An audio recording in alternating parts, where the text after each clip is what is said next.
I'm very happy to see this scenario. MashaAllah, alhamdulillah. আমি একটু দেখতে চাই যে রংপুর বিভাগের কে কোন জেলা থেকে আপনারা এসেছেন। কুড়িগ্রাম থেকে কারা এসেছেন দেখি, কুড়িগ্রাম। মাশাআল্লাহ মাশাআল্লাহ। আচ্ছা, গাইবান্ধা জেলার কে আসছেন? গাইবান্ধা, হ্যাঁ মাশাআল্লাহ। ঠাকুরগাঁও অনেকে আসছেন। দিনাজপুর জেলা থেকে মাশাআল্লাহ। নীলফামারী, ঠিক আছে, ফি আমানিল্লাহ। পঞ্চগড় অনেক আসছে। রংপুর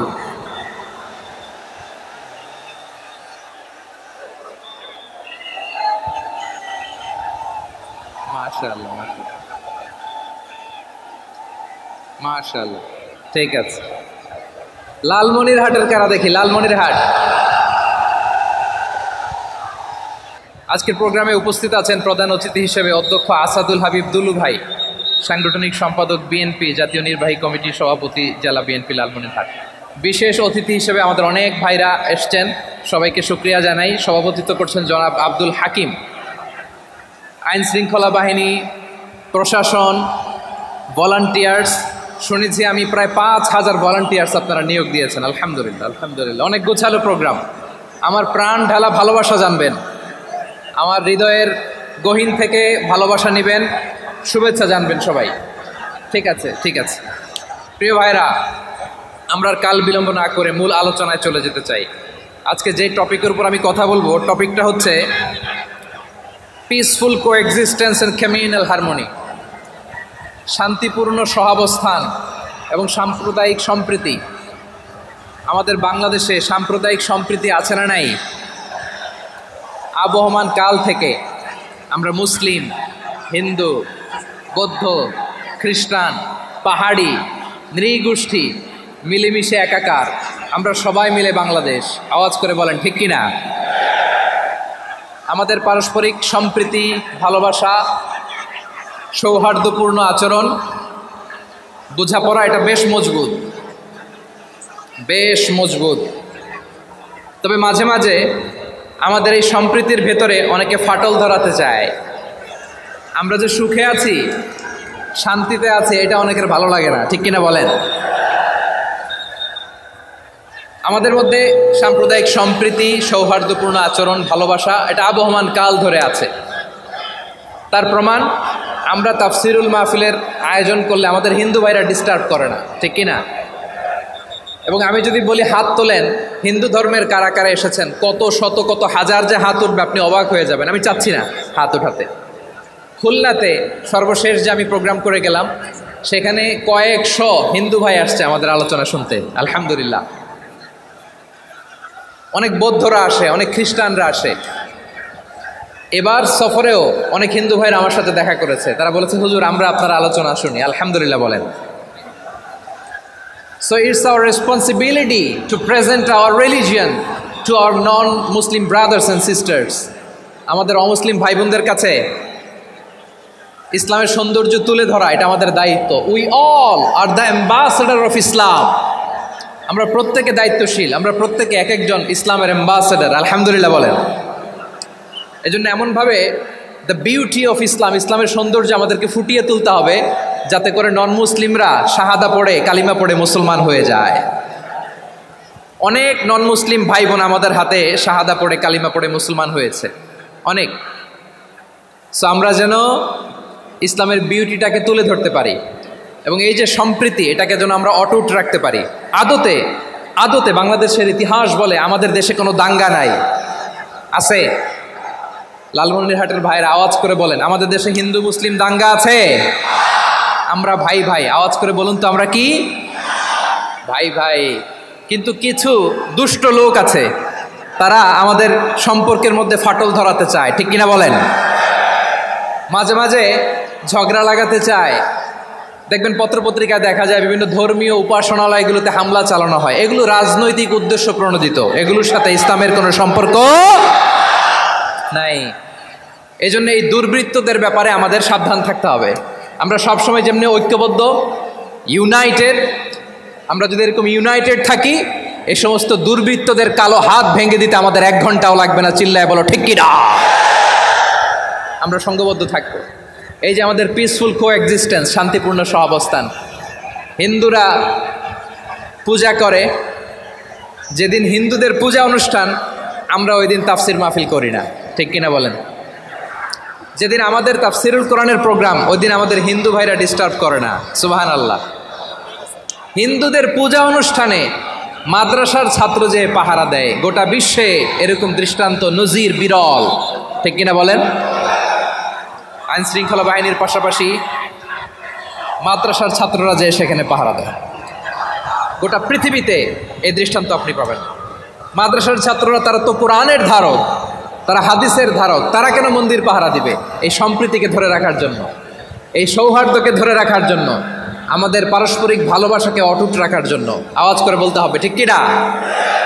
এখন বলেন, আমাদের এই ভালোবাসা অটুট থাক আমরা চাই কি চাই না? আমরা হিন্দু মুসলিম মিলেমিশে শান্তিপূর্ণ সহাবস্থান, সাম্প্রদায়িক সম্প্রীতি, লালমনিরহাটের ভাইয়ের আওয়াজ করে বলুন, এই সাম্প্রদায়িক সম্প্রীতি আমরা চাই কি চাই না? আল্লাহ এই দেশকে তুমি বরকতময় করো, বাংলাদেশকে তুমি শান্তিময় করো। আওয়াজ করে সবাই বলেন আমিন। এই জায়গাটাতে সামান্য একটু আওয়াজ হচ্ছিল, এটাও থেমে গেছে। আলহামদুলিল্লাহ, আলহামদুলিল্লাহ। এখন একেবারে everything is in my control. মাশাআল্লাহ। ঠিক আছে, আমি মূল আলোচনায় যাই। প্রিয় ভাইরা, আমি বলেছিলাম আমার আলোচনার বিষয় হচ্ছে শান্তিপূর্ণ সহাবস্থান, সাম্প্রদায়িক সম্প্রীতি। আমরা দেখব ইসলাম আমাদেরকে কি কি দিক নির্দেশনা দেয়। শান্ত হইতে হবে। খরগোশের কানের মতো কান দুটো আমার দিকে করে রাখেন। আমি এখনো উঠে যাব, হাত নাড়ায় লাভ নাই, আমি উঠে যাব। তাকায় থাকো আর কান খাড়া, আওয়াজ হবে না। হ্যাঁ, মাশাআল্লাহ, মাশাআল্লাহ, ঠিক আছে। আমরা দেখব যে রাসূল সাল্লাল্লাহু আলাইহি ওয়াসাল্লাম এই পিসফুল কোএক্সিস্টেন্সের জন্য আমাদের কি শিখিয়েছেন, কি কি গাইডলাইন দিয়েছেন। আমরা 1, 2, 3, 4 করে এগুলো আপনাদের সাথে শেয়ার করব। আমি আপনাদের খেদমতে সূরাতুল আনআমের 108 নম্বর আয়াত তেলাওয়াত করেছি। এখানে আল্লাহ রাব্বুল ইজ্জা ওয়াল জালাল তিনি ইরশাদ করছেন, ওয়ালা তাসুব্বুল্লাযীনা ইয়াদউনা মিন দুনিল্লাহি ফায়াসুব্বুল্লাহা আদওয়াম বিগাইরি ইলম কাযালিকা যায়্যান্না লিকুল্লি উম্মাতিন আমালাহুম সুম্মা ইলা রাব্বিহিম মারজিউহুম ফায়ুনাব্বিউহুম বিমা কানু ইয়ামালুন। রব্বুল আলামিন বলেন, গোলাম ও আমার ইমানদার বান্দারা শোনো শোনো, ও আমার বিশ্বাসী বান্দারা শোনো শোনো, লা তাসুব্বুল্লাযীনা ইয়াদউনা মিন দুনিল্লাহ ফায়াসুব্বুল্লাহা আদওয়াম বিগাইরি ইলম। ও আমার বিশ্বাসী বান্দারা, যারা আল্লাহকে ব্যতি রেখে, আল্লাহকে বাদ দিয়ে অন্য উপাস্যকে ডাকে, দেবীর পূজা করে, দেবতাদের পূজা করে, তোমরা খবরদার তাদের গালি দিও না। আওয়াজ করে বলেন কি দিও না? আল্লাহ বলেন, ও বিশ্বাসীরা শোনো, যারা আল্লাহকে বেছে রেখে দেবীর পূজা করে, অন্য উপাস্যের পূজা করে, তাদেরকে ডাকে, ওই দেবতাদেরকে তোমরা গালি দিও না। যদি ওই দেবতাদেরকে গালি দাও তাহলে ভুলবশত, শত্রুতাবশত তারা তোমাদের রব আল্লাহকে গালি দেবে, ঠিক কি না? তোমরা যদি তাদের দেবতাদের গালি দাও, ওরা রেগে তোমার আল্লাহরে গালি দিবে, তাহলে আল্লাহরে গালি খাওয়ানোর কারণ হয়ে গেলাম আমি, ঠিক কি না বলেন? রব্বুল আলামিন বলেন, খবরদার বিশ্বাসীরা, আল্লাহ ছাড়া যারা অন্যান্য উপাস্যদেরকে ডাকে, দেবতাদেরকে ডাকে, তাদেরকে তোমরা গালি দিও না। ওই সমস্ত দেবতাদেরকে যদি তোমরা গালি দাও তাহলে তারা আল্লাহকে গালি দিবে, ঠিক কিনা বলেন? আমরা দেবতাদের গালি দিলে ওরা আল্লাহকে গালি দিবে। রব্বুল আলামিন বলেন, খবরদার দেবতাদেরকে গালি দিও না, তাহলে ওরা তোমার রব আল্লাহরে গালি দেবে। প্রতিটি জাতির জন্য তাদের কাজকে আমি আল্লাহ সুশোভিত করে রেখেছি। তারা সবাই একদিন আমার কাছেই ফিরে আসবে, এরপর আমি রব্বুল আলামিন তাদের আমলনামা তাদেরকে জানিয়ে দেব। সুবহানাল্লাহ পড়ো। প্রিয় ভাইয়েরা, আল্লাহ তাআলা বলেছেন, খবরদার গালি দিও না। আদেশটা কার? আওয়াজ করে বলেন তো। হিন্দুদের দেবতা দেবদেবীদেরকে গালি দেওয়া যাবে না। আওয়াজ করে বলুন প্রিয় ভাইরা, এই আদেশটা কার? এই আপনাদের গলার আওয়াজ। অন্য ধর্মের দেবতাদেরকে যে গালি দেওয়া যাবে না, এই আদেশটা কার? আরো জোরে বলুন, কার? গালি দিবেন কোন দেবতাকে? দিবেন? যদি দেন তাহলে ওরা আল্লাহরে গালি দিবে। তাহলে আল্লাহরে গালি খাওয়াইলো কে? আপনি। ঠিক কিনা বলেন? আমি আল্লাহকে গালি খাওয়ানোর কারণ হলাম, কারণ আমি যদি গালি না দিতাম ওরা আমার রবকে গালি দিত না। আওয়াজ করে বলেন ঠিক কিনা? তাহলে প্রিয় ভাইরা, ইসলাম আমাদেরকে শিখায়, সূরাতুল আনআমের 108 নম্বর আয়াত থেকে আমরা বুঝলাম কোনো ধর্মকে ছোট করা যাবে না। অন্য ধর্মকে ছোট করা মানে ইসলামকে ছোট করা। অন্য ধর্মের দেবতাকে গালি দেওয়া মানে আল্লাহকে গালি খাওয়ানো। আওয়াজ করে বলেন ঠিক কিনা? খবরদার, এটা করা যাবে না। আর অন্য ধর্মের দেবতাকে যদি আপনি গালি দেন, ওরা ইসলাম থেকে দূরে সরে যাবে। যাও ইসলামের প্রতি আকৃষ্ট হয়েছিল আর কোনোদিন ইসলামের ধারে কাছে আসবে না। আওয়াজ করে বলেন ঠিক কিনা? এজন্য কখনো কোনোদিন অন্য ধর্মের দেবতাদেরকে গালি দেওয়া যাবে না। অন্য ধর্মের কোনো দেবতাদেরকে আমরা গালি দিব না, গালি দিব না, বরং ইসলামের beauty, the beauty of Islam, ইসলামের সৌন্দর্যকে আমরা তুলে ধরব। আমরা যদি বিশ্বনবী সাল্লাল্লাহু আলাইহি ওয়াসাল্লামের জীবনের দিকে তাকাই, তাহলে আমি দেখব বিষ্ণু ঈসা ইসলাম মক্কাতে কিংবা মদিনাতে অন্য ধর্মের লোকদের সাথে খুব পিসফুলি লাইফ লিড করেছেন। হোক মুশরিক, হোক খ্রিস্টান, হোক ইহুদি, বিশ্বনবী সবার সাথে মিলেমিশে ছিলেন। আলহামদুলিল্লাহ বলেন। ইসলাম হচ্ছে পিসফুল রিলিজিয়ান। অন্য ধর্মের প্রতি সহনশীলতার সবক ইসলাম আমাদেরকে দেয়। কিন্তু প্রতিটি মুসলিমের এটা মনে রাখতে হবে, আল্লাহর কাছে পছন্দনীয় গ্রহণযোগ্য ধর্ম, জীবনাদর্শ একটি, সেটা হচ্ছে ইসলাম। আওয়াজ করে বলেন সেটা কি? লালমনিরহাটের ভাইয়েরা আওয়াজ করে বলুন, আল্লাহর কাছে মনোনীত ধর্ম একটি, সেটা কি?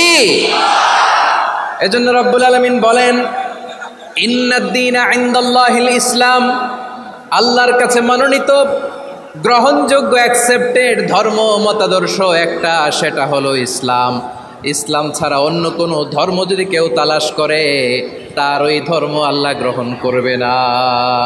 ওমাই ইয়াবতাগি গায়রাল ইসলামি দীনান ফালাই ইউকবালা মিন ওয়া হুয়া ফিল আখিরাতি মিনাল খাসিরিন।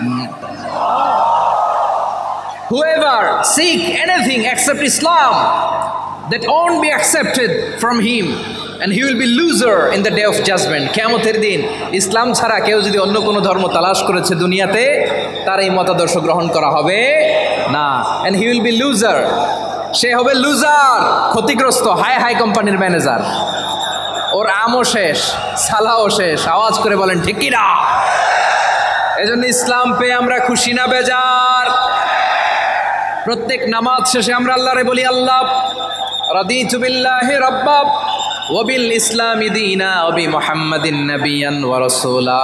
ও আল্লাহ, তোমারে রব হিসেবে পেয়ে আমরা খুশি।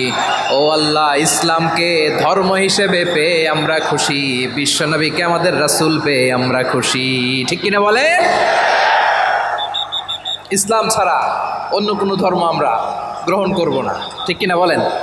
আল্লাহর কাছে অ্যাকসেপ্টেড রিলিজিয়ান একটা, সেটা ইসলাম। তো বিশ্বনবী সাল্লাল্লাহু আলাইহি ওয়াসাল্লাম মক্কাতে কিংবা মদিনাতে খুব পিসফুলি এক্সিস্ট করেছেন, যে কোনো ধর্মের সাথে মিলেমিশে চলেছেন। তার প্রমাণ আমরা যদি রাসূল সাল্লাল্লাহু আলাইহি ওয়াসাল্লামের বায়োগ্রাফির দিকে তাকাই, তাহলে দেখব তিনি মুশরিকদের সাথে পিস ট্রিটি করেছেন, শান্তি চুক্তি, পিস ট্রিটি, পিস এগ্রিমেন্ট। আপনারা হুদাইবিয়ার সন্ধির নাম শুনেছেন? আমার লালমনিরহাটের কলিজার টুকরা ভাইয়েরা, হুদাইবিয়ার সন্ধির নাম আপনারা শোনেন নাই? 6ষ্ঠ হিজরিতে বিষ্ণু ঈসা ইসলাম মুশরিকদের সাথে এই ট্রিটি করেছেন, চুক্তি। কাদের সাথে? মুশরিকদের সাথে। আমরা তো মুসলমান বসতে পারি না, আমরা দুই মুসলিম ভাই একসাথে বসে চা খেতে পারি না, গল্প করতে পারি না। বিষ্ণু ঈসা ইসলাম মুশরিকদের সাথে ট্রিটি করেছেন, হুদাইবিয়ার সন্ধি। এই সন্ধির আগে মক্কা থেকে কেউ মদিনায় যেতে পারে না, মদিনা থেকে কেউ মক্কায় যেতে পারে না। কিন্তু এই সন্ধির পরে ট্রাফিক স্বাভাবিক হয়ে গেল, মক্কার লোকেরা মদিনায় আসতে পারে। মদিনার লোকেরা মক্কায় আসতে পারে, এটাকে বলে সুলহে Hudaibiya, the peace agreement of Hudaibiya, শান্তি চুক্তি। আমরা পৃথিবীতে এখন অনেক শান্তি চুক্তির নাম শুনি, এগুলো সব the piece treaty of Hudaibiya থেকে কপি করা। আল্লাহু আকবার। তাহলে বিশ্বনবী সাল্লাল্লাহু আলাইহি সাল্লাম তিনি যে শান্তিপূর্ণ সহাবস্থানে বিশ্বাসী ছিলেন, মুসলমানেরা যে অন্য ধর্মের প্রতি সহনশীল তার প্রমাণ হচ্ছে এই পিস ট্রিটি। শুধু তাই নয়, মক্কার পার্ট গেল, পিস এগ্রিমেন্ট করলেন, শান্তি চুক্তি। বিষ্ণু ইসলাম মদিনায় যে কি করলেন? মদিনায় যে বিষ্ণু ইসলাম মদিনা চার্টার করলেন, মদিনা সনদ, সাহিফাতুল মদিনা, এটার বলে মদিনা চার্টার। যে ওয়েস্টে, ইউরোপে, আমেরিকাতে তারা অনেক চার্টার করে, এই সব চার্টার মদিনা চার্টার থেকে কপি করা। আওয়াজ করে পড়েন সুবহানাল্লাহ। বিষ্ণু ইসলাম মদিনায় গেলেন, মদিনাতে মুসলিম, মুশরিক, ইয়াহুদি এই তিন ধর্মের লোক মিলে সব স্টেক হোল্ডার যারা আছে সবাইকে নিয়ে বিষ্ণু ইসলাম মদিনা চার্টার করলেন, মদিনা সনদ। পড়েন সুবহানাল্লাহ। শুধু তাই নয়, মক্কাতে বিশ্বনবী পিস এগ্রিমেন্ট করলেন, শান্তি চুক্তি মুশরিকদের সাথে। মদিনাতে যে বিশ্বনবী মদিনা চার্টার করলেন, মদিনা সনদ করলেন ইহুদিদের সাথে। আবার মদিনাতে বিশ্বনবী ইহুদিদের সাথে পিস ডায়ালগ করলেন, ইন্টারফেথ ডায়ালগ করলেন, আন্তধর্মীয় সংলাপ করলেন। যেই সংলাপের মূল ভিত্তি ছিল তাওহীদ। মূল ভিত্তি ছিল কি? তাওহীদ। বিশ্বনবী ইহুদিদেরকে ডাকলেন, আহ্বান করলেন, কুল ইয়া আহলাল কিতাবি তাআলাউ ইলা কালিমাতিন সাওয়াইন বাইনানা ওয়া বাইনাকুম আল্লা না'বুদা ইল্লাল্লাহ ওয়া লা নুশরিকা বিহি শাইআন ওয়া লা ইয়াত্তাখিযা বা'দুনা বা'দান আরবাবাম মিন দুনিল্লাহ فإن تولوا فقولوا اشهدوا بأننا مسلمون। সুবহানাল্লাহ পড়েন। বিশ্বনবী মদিনার ইহুদিদের ডেকে বললেন, ও ইহুদিরা, শোনো শোনো, আসো এমন একটা আদর্শের প্রশ্নে আমরা একত্রিত হই যে আদর্শের প্রচার তোমাদের নবীরাও করেছে, আমিও করি। যে আদর্শের কথা তোমাদের পবিত্র ধর্মগ্রন্থগুলোতে আছে, আমার কোরআনেও আছে, সেটা হলো তাওহীদ। আমরা এক আল্লাহ ছাড়া কারো ইবাদত করব না, আল্লাহর সাথে কাউরে শরীক করব না, আল্লাহ ছাড়া কাউরে রব মানব না। পড়েন সুবহানাল্লাহ। তাহলে আমার প্রিয় লালমনিরহাটের ভাইরা, মদিনাতে যেয়ে তিনি মদিনা চার্টার করলেন, মদিনা সনদ, পিস ডায়ালগ করলেন, শান্তির সংলাপ, ইন্টারফেথ ডায়ালগ করলেন, আন্তধর্মীয় সংলাপ যার ভিত্তি ছিল তাওহীদ। সুবহানাল্লাহ পড়েন। তাহলে অন্য ধর্মের প্রতি সব সময় ইসলাম সহনশীল, টলারেন্স। যদি আপনি দেখতে চান ইসলামের নবী বিশ্ব নবীর দিকে তাকান, ঠিক কিনা বলেন? আমরা তো সংখ্যালঘুদের রাইটস প্রোটেক্ট করার জন্য কত আইন বানাই, কত বৈঠক করি, কত সংবাদ সম্মেলন করি। বিষ্ণু সাল্লাল্লাহু আলাইহি ওয়াসাল্লাম সংখ্যালঘুদের রাইটসের ব্যাপারে, অধিকারের ব্যাপারে যে কথা বলেছেন, শুনলে আপনি অবাক হয়ে যাবেন। বিশ্বনবী বলেন, আলা মান যালামা মুআহাদান আও ইনতাকাসাহু আও কাল্লাফাহু ফাওকা তাআতিহি আও কাল্লাফাহু ফাওকা তাকাতিহি আও আখাযা মিনহু শাইআন বিগাইরি তিবি নাফসিন ওয়া আনা হাজিজুহু ইয়াউমাল কিয়ামা। খবরদার, জেনে রেখো, কেউ যদি কোনো সংখ্যালঘুর উপরে অত্যাচার করে, কোনো সংখ্যালঘুর প্রাপ্য থেকে যদি কেউ কাউকে ঠকায়, সংখ্যালঘুর উপর যদি কেউ কষ্ট দেয়, কোনো সংখ্যালঘুর সম্পদ যদি কেউ জোর করে কেড়ে নেয়, আমি কিয়ামতের দিন বিশ্বনবী ওই সংখ্যালঘুর পক্ষে আর ওই মুসলমানদের বিপক্ষে বাদী হয়ে দাঁড়াবো। সুবহানাল্লাহ বলতে পারলেন না? আল্লাহু আকবার। আপনি নামাজি, আপনি মুসল্লি, আপনি হাজি সাহেব, তাহাজ্জুদ পড়তে পড়তে কপালে দাগ ফেলে দিছেন, আপনার প্রতিবেশী হিন্দু, ভাবছেন আমার তো পাওয়ার আছে, ওর জমিটা দখল করি। বিশ্বনবী বলেন, কিয়ামতের দিন ওই হিন্দুর পক্ষে তোর বিরুদ্ধে আমি বাদী হয়ে দাঁড়াবো। পৃথিবীর কোন ধর্মে এরকম স্টেটমেন্ট পাবেন? পাবেন? আপনি ভাবছেন আপনি নামাজ পড়লে হাজি সাহেব কপালে দাগ ফেলায় দিলে আপনি সেলসালায় জান্নাতে চলে যাবেন না? খবরদার, বিশ্বনবী বলেন কোন সংখ্যালঘুর উপর যদি কেউ আক্রমণ করে, তার প্রাপ্য তাকে না দিয়ে যদি তাকে ঠকায়, তার উপর জুলুম করে, তার সম্পদ যদি কেড়ে নেয়, আমি নবী, তুমি মুসলিম হইতে পারো, মুসল্লি হইতে পারো, তার পক্ষে তোমার বিপক্ষে আল্লাহর দরবারে বাদী হয়ে দাঁড়াবো। আচ্ছা লালমনিরহাটের ভাইরা, কথা বুঝতে পারলে আওয়াজ করে উত্তর দেন। বিশ্বনবী যদি কারো বিপক্ষে দাঁড়ায় কিয়ামতের দিন, আই রিপিট, আমি আবারও বলছি, বিশ্বনবী যদি কিয়ামতের দিন কারো বিপক্ষে দাঁড়ায়, ও তো সেলসেলায়া জান্নাতি, তাই না? জান্নাতি না? যে নবীর সুপারিশ ছাড়া জান্নাতের গেটও দেখা যাবে না, ওই নবী যদি বলে তোর বিপক্ষে আমি বাদী হয়ে দাঁড়াবো, ওই জান্নাতে আর ঢোকার কোনো সুযোগ আমাদের থাকবে? এখানেই শেষ না আমার প্রিয় লালমনিরহাটের ভাইয়েরা, এখানেই শেষ নয়। বিশ্বনবী বলেন মান কাতালা মুআহাদান, বুখারীর বর্ণনা, মান কাতালা মুআহাদান লাম ইয়ারাহ রাইহাতাল জান্নাহ। কেউ যদি, কোনো মুসলিম যদি অন্যায়ভাবে কোনো সংখ্যালঘুকে হত্যা করে, কোনো হিন্দুকে হত্যা করে, কোনো বৌদ্ধরে হত্যা করে, অন্যায়ভাবে কোনো মুসলিম যদি কোনো সংখ্যালঘুরে হত্যা করে, জান্নাতে যাওয়া তো দূরের কথা, ওই মুসলিম জান্নাতের ঘ্রাণও পাবে না। সেই বুখারীর বর্ণনা, মান কাতালা মুআহাদান লাম ইয়ারাহ রাইহাতাল জান্নাহ ওয়া ইন্না রিহাহা লা ইউজাদু মিন মাসিরাতি 40 আমা। যে জান্নাতের ঘ্রাণ 40 বছর দূরের রাস্তা থেকেই পাওয়া যায়। সুবহানাল্লাহ পড়েন। প্রিয় ভাইরা, এখান থেকে জান্নাতে পৌঁছতে লাগবে 40 বছর। এত দূর, কত বছর? সবাই বলেন কত বছর? এখান থেকে জান্নাতে পৌঁছতে লাগবে 40 বছর। এত দূরে থাকতেই জান্নাতের ঘ্রাণ আপনার নাকে এসে ধাক্কা মারবে। বিষ্ণুই বলেন, যে ব্যক্তি কোনো সংখ্যালঘুকে হত্যা করে, জান্নাতের ঘ্রাণ তো পাবেই, জান্নাতে তো ঢুকতে পারবেই না, জান্নাতের ঘ্রাণও তার নাকে লাগবে না। পড়েন না আউযুবিল্লাহ। তাহলে সংখ্যালঘুদের ব্যাপারে ইসলামে অধিকার দেয়া আছে না নাই? লালমনিরহাটের ভাইয়ের আওয়াজ করে বলেন, আমার সংখ্যালঘু হিন্দু ভাইদের রাইটস, অধিকার আমাদের ইসলামে প্রোটেক্টেড আছে না নাই? এখানেই শেষ না। বিষ্ণু ইসলাম আপনার অমুসলিম প্রতিবেশীর সাথে ভালো আচরণ করতে বলেছে। আমাদের হয় না, এটা মুসলিম পাড়া, ওটা বৌদ্ধ পাড়া, হয় না? অনেক সময় হয় না, এটা আমাদের মুসলিম পাড়া, ওইটা হিন্দু পাড়া, এরকম আছে না নাই? লালমনিরহাটে নাই না? আছে? হিন্দু যদি আপনার প্রতিবেশী হয় কি করবেন? ওর কষ্ট দিবেন নাকি? কেন? ও তো হিন্দু, ও তো আমার আল্লাহরে ডাকে না, ওরে কষ্ট দিলে জায়েজ হবে না? খবরদার। বিষ্ণু ইসলাম বলেন, মান কানা ইউমিনু বিল্লাহ ওয়াল ইয়াউমিল আখির ফালিউকরিম জারাহ। যে আল্লাহ বিশ্বাস করে আর আখিরাতে বিশ্বাস করে, সেজন্য প্রতিবেশীর সাথে ভালো আচরণ করে। সুবহানাল্লাহ। কলিজা জুড়ায় যায় না আমার নবীর কথাগুলো শুনলে? যে আল্লাহ বিশ্বাস করে, যে আখিরাতে বিশ্বাস করে, সেজন্য প্রতিবেশীর সাথে ভালো আচরণ করে। এখানে বলছে মুসলিম প্রতিবেশী বলছে, নামাজি প্রতিবেশী বলছে, আল্লাহওয়ালা প্রতিবেশী বলছে না। প্রতিবেশী আস্তিক হোক নাস্তিক হোক, প্রতিবেশী মুমিন হোক মুশরিক হোক, প্রতিবেশী হইলেই তার সাথে ভালো আচরণের দরকার আছে না নাই?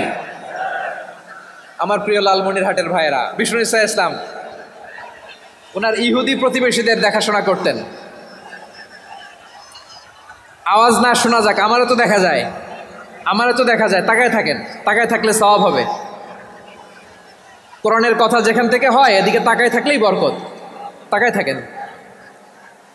জি জি, মাইক, আমি তার মাইক ঠিক করতে আসি না এদিকে, এই মাইক ঠিক করব, ওই মাইক ঠিক করব, ওদিকে পাইলট বলবে হুজুর চলে আসেন। জি বসুন, বসুন, মাশাআল্লাহ। হ্যাঁ, খুব শান্ত, ঠিক আছে। পুলিশ ভাইরা না খেয়ে দিনরাত আপনারা যাতে সুশৃঙ্খল একটা প্রোগ্রাম উপহার পান, এটাই চেষ্টা করতেছে। আপনাদেরকে কষ্ট দিতে আসে নাই, একটু একটু সহযোগিতা করেন। জি মাশাআল্লাহ। হ্যাঁ ঠিক আছে। আমার প্রিয় ভাইরা, প্রতিবেশী আস্তিক হোক নাস্তিক হোক, মুসলিম হোক হিন্দু হোক, তার সাথে ভালো আচরণ করতে হবে। বিষ্ণু ইসলাম ওনার ইহুদি প্রতিবেশীর বাসায় যেতেন। কোন প্রতিবেশী? ইহুদি। আওয়াজ করে বলেন, কোন প্রতিবেশী? ইহুদি। এক ইহুদি কিশোর বিষ্ণু ইসলামের খেদমত করতে, ইহুদি ছেলে আমার নবীর খেদমত করতো। তারা ছিল নবীর প্রতিবেশী। তো অনেক দিন হয় ইহুদি ছেলেটা আসে না। বিশ্বনবী খোঁজ দিলেন ঘটনা কি, একটা ইহুদি ছেলে না আমার খেদমতে আসতো, ছেলেটা কই? খোঁজ নিয়ে জানলেন ছেলেটা অসুস্থ। বিষ্ণু ইসলাম ওই ইহুদির বাড়িতে চলে গেলেন ওই ছেলেটাকে দেখা করার জন্য, ভিজিট করার জন্য। সুবহানাল্লাহ পড়বেন না? গেলেন, যে দেখে ইহুদি ছেলেটা মুমূর্ষ, যান যান যায় যায় ভাব, বিছানায় পড়ে আছে, তার বাবা দাঁড়ানো। বিশ্বনবী তার মাথার পাশে বসলেন, মাথায় হাত বুলিয়ে দিলেন, আর ছেলেটাকে বললেন আসলিম, হে ইহুদি ছেলে আসলিম, ইসলাম ধর্ম গ্রহণ করো। তো ছোট্ট ছেলে ভাবে আমরা ইহুদি, এখন ইসলাম ধর্ম গ্রহণ করলে আব্বা যদি বকা দেয়, ফানাযারা ইলা ওয়াজহি আবি, ছেলেটা তার বাবার চেহারার দিকে তাকালো, দেখি আব্বা কি কয়। আব্বা যদি বলে তাইলে ইসলাম ধর্ম গ্রহণ করবো। ইহুদি ছেলেটা তার বাবার দিকে যখন তাকালো, ওর বাবা বলে আতি আবুল কাসিম, আবুল কাসিম যা বলে তাই করো। আবুল কাসিম হচ্ছে বিষ্ণু ইসলামের একটা কুনিয়াত, উপনাম। আমার রাসূলের বড় ছেলের নাম ছিল কাসেম। যেমন দেখবেন আমাদের এলাকায় কারো ছেলের বড় ছেলের নাম যদি হয় আবদুল্লাহ, এরা আবদুল্লাহর বাপ বলে ডাকে। কারো বড় মেয়ের নাম যদি হয় ফাতেমা, এরা কি ডাকে? ফাতেমার বাপ বলে না? তো বিষ্ণু ইসলামের বড় ছেলের নাম ছিল কাসেম। ইহুদি বাবা বলল আতি আবুল কাসেম, আবুল কাসেম যা বলে তাই শোনো, মানে মোহাম্মদ যা বলে তাই শোনো। এই কথা শুনে ছেলে সাহস পাইছে, ছেলে আবার পড়তে আরম্ভ করলো আশহাদু আল্লাহ ইলাহা ইল্লাল্লাহ ওয়া আশহাদু আন্না মুহাম্মাদার রাসূলুল্লাহ, পড়েন আল্লাহু আকবার। বিশ্বনবীর আহ্বান শুনে ওই আহ্বানে সাড়া দিয়ে ইহুদি ছেলে শাহাদা পড়ে মুসলমান হয়ে গেল। তার হৃদয়টার ইমানের নূর দিয়ে আলোকিত করে দিল কে? প্রিয় ভাইরা, এবার রাসূল সাল্লাল্লাহু আলাইহি ওয়াসাল্লাম বের হয়ে আসলেন ঘর থেকে, আর বললেন আলহামদুলিল্লাহিল্লাযী আনকাযাহু মিনান নার, প্রশংসা সে আল্লাহর যে আল্লাহ জাহান্নামে চলে যাচ্ছিল প্রায় এমন একটা লোককে মুহূর্তের মধ্যে কালেমায়ে শাহাদাতের বদৌলতে জান্নাতি বানায় দিলেন। আওয়াজ করে পড়েন সুবহানাল্লাহ। এই হাদিস থেকে আমরা কি শিখলাম? What is the moral of the story?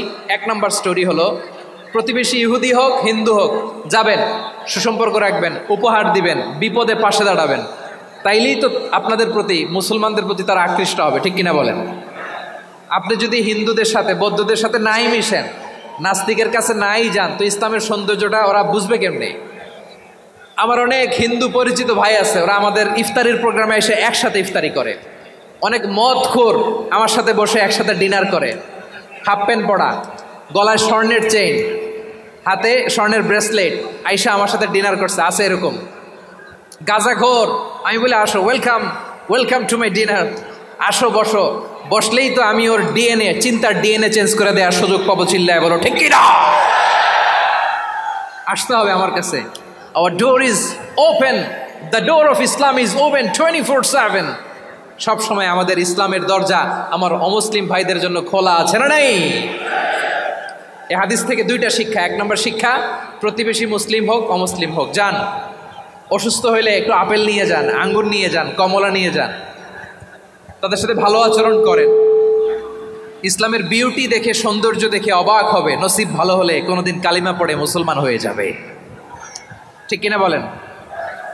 তাহলে অমুসলিমের সাথে ভালো সম্পর্ক। বিশ্বনবী ইহুদির বাড়িতে গেলেন, ইহুদির বাড়ি, আর আমার মুসলমান ভাই আমার কাফের বলে, এরকম আছে না নাই?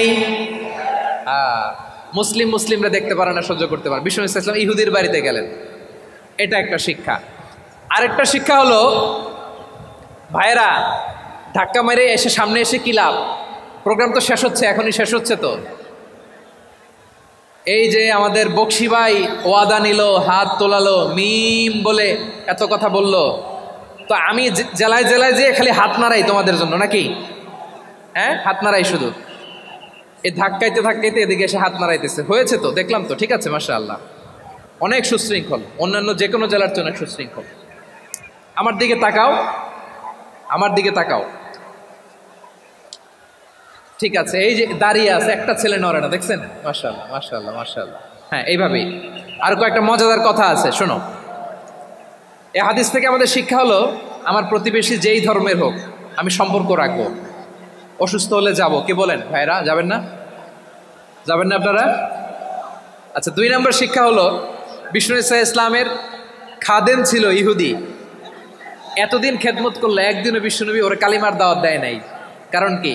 বিশ্বনবী একটা ভালো সময়ের অপেক্ষা করতেছিলেন, প্রপার টাইমিং, দাঈর কাজ হচ্ছে দাঈ ইলাল্লাহ, সে হচ্ছে সুযোগ সন্ধানী। দাঈ সুযোগ খোঁজে, কখন দাওয়া দিলে ব্যাটে বলে হবে, ঝোপ বুঝে কোপ মারে, ঠিক কিনা বলেন? বিষ্ণু ইসলাম ভালো সময়ের অপেক্ষা করতেছিলেন, দেখি ভালো সময় আসুক আসুক আসুক আসুক। আস্তে আস্তে এমন সময় আসছে, ছেলে এবার মুমূর্ষ। অসুস্থ ব্যক্তির হৃদয় অত্যন্ত নরম থাকে। হসপিটালে যখন কেউ যায় তার হৃদয়টা বড্ড নরম থাকে, মৃত্যুর ভয়ে তার অন্তরটা নরম থাকে, ঠিক কিনা বলেন? এই প্রপার টাইমিং এর অপেক্ষা করতেছিলেন। যখনই টাইমিং পেয়েছেন দাওয়াত দিলেন, পড়ো লা ইলাহা ইল্লাল্লাহ, সুবহানাল্লাহ পড়েন সবাই। তাহলে ইসলাম দুধ খেয়ে আপনি আজকে বাড়ন্ত তাজা তরতাজা, ওই মারে বাদ দেয়া যাবে?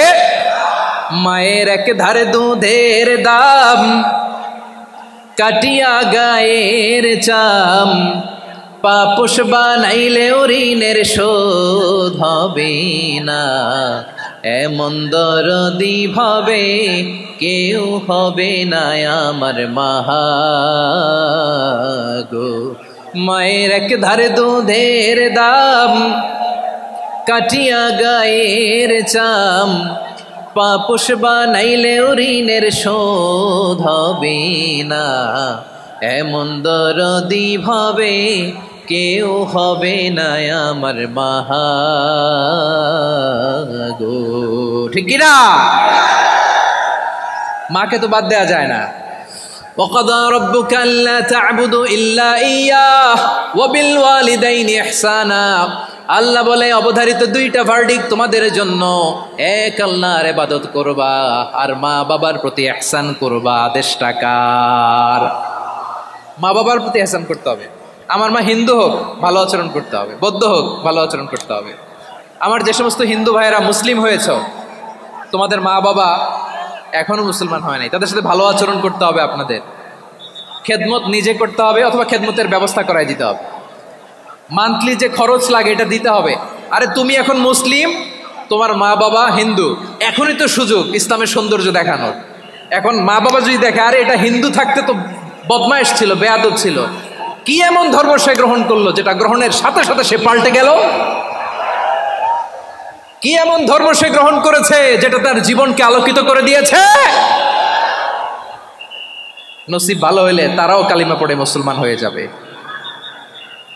বিষ্ণু ঈসা ইসলামের স্ত্রীর নাম ছিল আয়েশা রাদিয়াল্লাহু তাআলা আনহা, আবু বকর রাদিয়াল্লাহু তাআলা আনহুর মেয়ে।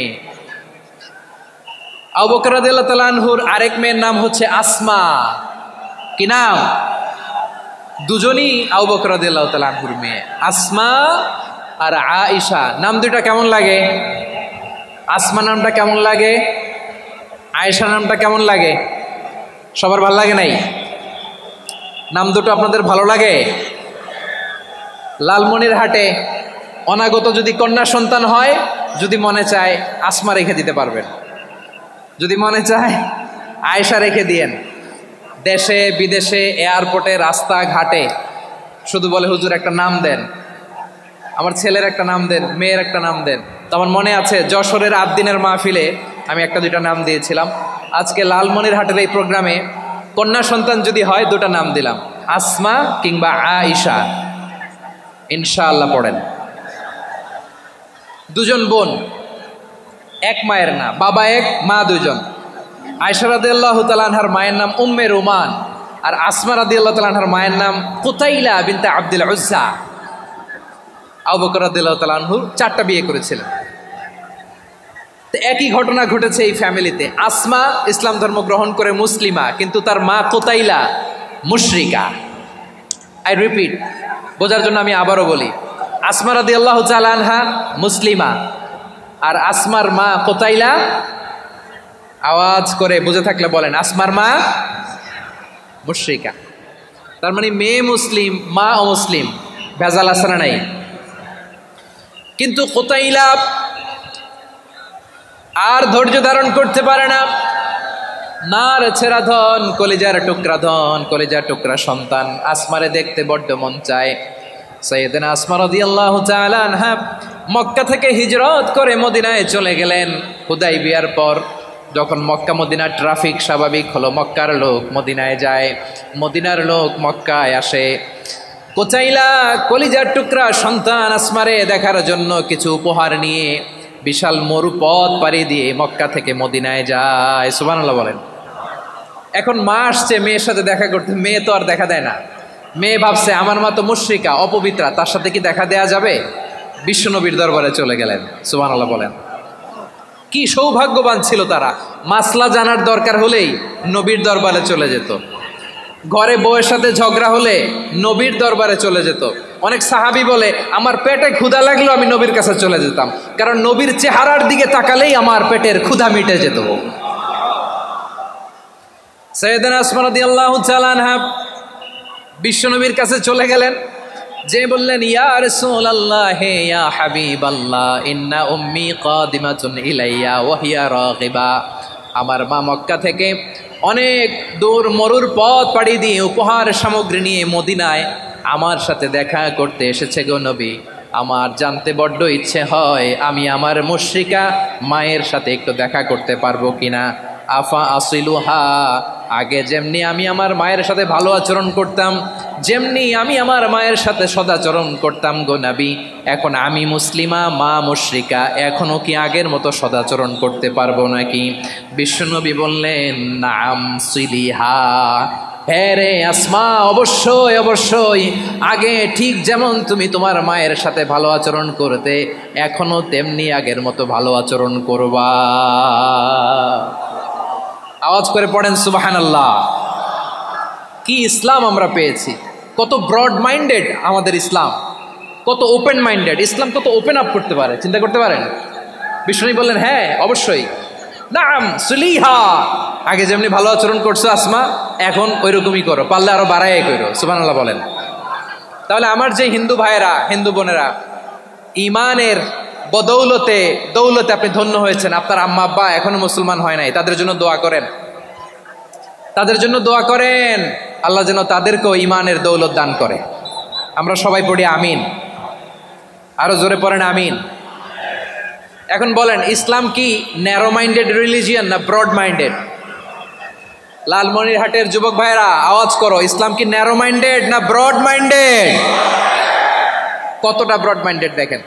বিশ্বনবী সাল্লাল্লাহু আলাইহি সাল্লাম অমুসলিমরা যদি নবীকে উপহার দিত ওই উপহারও বিশ্বনবী গ্রহণ করতেন। সুবহানাল্লাহ পড়েন। আপনার অমুসলিম বন্ধু যদি উপহার দেয় সেটাও আপনি নিতে পারবেন, যেটা নেওয়া জায়েজ। কিন্তু আপনার বন্ধু যদি আপনার মদের বোতল দেয় নিতে পারবেন? হ্যাঁ, মদের বোতল দিলে পারবেন না। আপনার বন্ধু যদি আপনার পর্ক দেয়, পর্ক শূকরের গোশত মিশ্রিত কোনো খাবার, ওটা নিতে পারবেন না। হালাল যে কোনো জিনিস নিতে পারবেন। বিশ্বনবী সাল্লাল্লাহু আলাইহি ওয়াসাল্লাম অমুসলিমদের দেয়া হাদিয়া গ্রহণ করতেন। কেমন নবী ছিলেন, আমার নবীরে চিনে নেন, আমার নবীর অ্যাটিটিউড জেনে নেন। বিশ্বনবী সাল্লাল্লাহু আলাইহি ওয়াসাল্লাম যখন কোনো জনপদে যেতেন 3টা অপশন নিয়ে যেতেন। প্রিয় ভাইয়ের আওয়াজ করে বলতে হবে, কোনো জনপদে গেলে আমার নবীর অপশন থাকতো কয়টা? আমার মতো 3 আঙ্গুল উঁচু করে দেখান আর বলুন আমার নবী কোনো জনপদে গেলে কয়টা অপশন নিয়ে যেতেন? 1 নাম্বার অপশন আসলিম তাসলাম। নতুন এলাকায় গেলে বলতেন আসলিম তাসলাম, ইসলাম ধর্ম গ্রহণ করো, শান্তিতে থাকবা, আমার ভাই হয়ে যাবা, আমরা ভাই ভাই, ইসলাম মানো, আমরা ভাই ভাই। অপশন নাম্বার কত? 1। যদি বলে না ইসলাম মানবা না, ওকে, অপশন নাম্বার 2, মুসলিম হওয়ার দরকার নাই, লা ইকরাহা ফিদ্দিন, ইসলামে কোনো বাড়াবাড়ি নাই। খ্রিস্টান আসো থাকো, বৌদ্ধ আসো থাকো, ইহুদি থাকতে চাও থাকো, কিন্তু আমরা যেহেতু রিজিওনাল সুপার পাওয়ার, আমাদের আন্ডারে থাকো, ট্যাক্স দিয়া থাকো, এটার বলে জিজিয়া। আলেম যারা আছেন বুঝবেন এটার আরবিতে কি বলে, জিজিয়া। You pay us the tax, we will give you the security. তোমরা ট্যাক্স দিবা, আমরা সিকিউরিটি দিব, আমাদের আওতায় থাকবা, কেউ তোমাদেরকে আক্রমণ করতে পারবে না, আমরা নিরাপত্তা দিব। সুবহানাল্লাহ বলেন। এটা অপশন নাম্বার কত? আচ্ছা বুঝে থাকলে বলেন 1 নাম্বার অপশন কি ছিল? ইসলাম। ইসলাম মানো, শান্তিতে থাকবা, ভাই ভাই, আমরা ভাই ভাই। অপশন নাম্বার 2, ট্যাক্স দাও, আমরা নিরাপত্তা দিব, মুসলিম হওয়া লাগবে না। এখন 1 নাম্বারও মানে না, 2 নাম্বারও মানে না, মুসলিম হবো না, ভালো, খ্রিস্টান থাকো, ট্যাক্স দাও, আমরা সিকিউরিটি দিব না, এইটাও মানি না। বিষ্ণু বলেন তাহলে তলোয়ার আমাদের আর তোমাদের মাঝে ফয়সালা করবে, মুসলিমও হব না, ট্যাক্স দিবা, নিরাপত্তা দিব, আমরা সুপার পাওয়ার, আমাদের আন্ডারে থাকবে এইটাও না, তাহলে তোমাদেরকে তো আমরা বিশ্বাস করতে পারি না, কখন না কখন বিশ্বাসঘাতকতা করো, কার সাথে মিলে হাত মিলাও, তলোয়ার আমাদের মাঝে ফায়সালা করবে। তখন তিনি জেহাদের সশস্ত্র সংগ্রামের ঘোষণা দিতেন। সুবহানাল্লাহ পড়েন। দেখেন পশ্চিমারা জেহাদকে এইভাবে চিত্রায়িত করে না। ওরা জেহাদ বলতে বুঝায় তলোয়ার, হাত কাটো গলা কাটো না। জেহাদ সশস্ত্র সংগ্রাম 3 নম্বরে। অধিকাংশ ক্ষেত্রেই বিশ্বনবীর সুন্দর আচরণ দেখে, আরে আমার নবীর যে নুরানি চেহারা, অনেকে তো কেবল সিরেফ চেহারাটা দেখেই কালিমা পড়ে মুসলমান হয়ে গিয়েছে। যারা মুসলিম হয় নাই তারা তাদের ইসলামেই বলবৎ ছিল, ট্যাক্স দিয়ে ইসলামের আন্ডারে ছিল। যারা এটাও মানে নাই ওইটাও মানে নাই, তাদের বিরুদ্ধে জেহাদ। বিষ্ণু ইসলাম 7ম হিজরিতে যখন খায়বার বিজয়ের পরে ইসলাম রিজিওনাল সুপার পাওয়ার হিসেবে আত্মপ্রকাশ করলো, বিশ্বনবী চিঠি লিখলেন অন্যান্য সুপার পাওয়ারের কাছে, রাষ্ট্রীয় চিঠি লেখে এক রাষ্ট্রপ্রধান আরেক রাষ্ট্রপ্রধানের কাছে। ঠিক কিনা বলেন? জানেন না আপনারা? এই যে 24-এর ছাত্র নাগরিক অভ্যুত্থানে, এই অভ্যুত্থান যখন শুরু হয়, আমি তখন সাউথ আফ্রিকাতে, একটা স্ট্যাটাস দিয়েছিলাম, কোটা নয় গোটা দেশ সংস্কার করা লাগবে।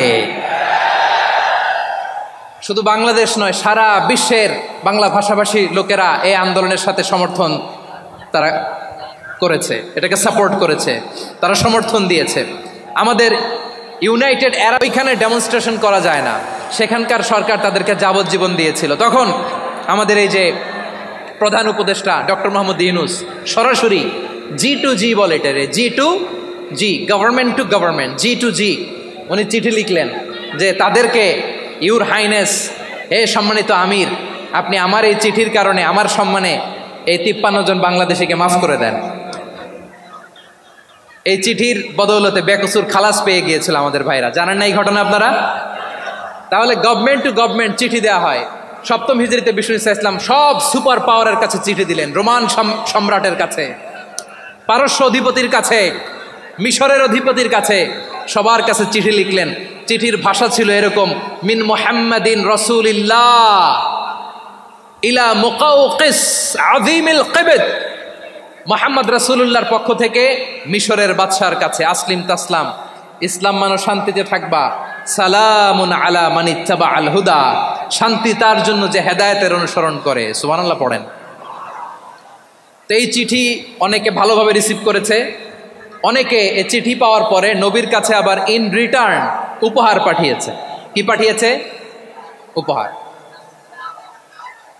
মিশরের বাদশাহ মুকাউকিস তিনি বিশ্বনবীকে বিশাল এক উপহারের ডালি পাঠিয়েছেন। মিশরের বাদশাহ মুকাউকিস ছিলেন ধর্মে খ্রিস্টান। লালমনিরহাটের ভাইয়েরা আওয়াজ করে বলেন, মিশরের বাদশাহ ধর্মে কি ছিল? খ্রিস্টান। কি উপহার দিয়েছিল আমার নবীকে? শুনতে মনে চায়? আওয়াজ নাই লালমনিরহাটের গলায়, শুনতে মনে যায়? 1000 স্বর্ণমুদ্রা, 1000 স্বর্ণমুদ্রা। 2টা খ্রিস্টান দাসী, একজনের নাম মারিয়া বিনতে শামাউন আল কিবতিয়া, আরেকজনের নাম সিরিন বিনতে শামাউন আল কিবতিয়া। একজন খ্রিস্টান দাস 20 থান কাপড় জামা বানানোর জন্য, আমরা নবী যেন সেলাই করে জামা বানাতে পারে এই জন্য 20 থান কাপড়, 20 থান ফাইন গার্মেন্ট। সুবহানাল্লাহ পড়বেন না? এরপরে একটা গাধা যেটার নাম ছিল উফাইর, আর একটা খচ্চর, এটার নাম ছিল দুলদুল। খচ্চর চিনেন?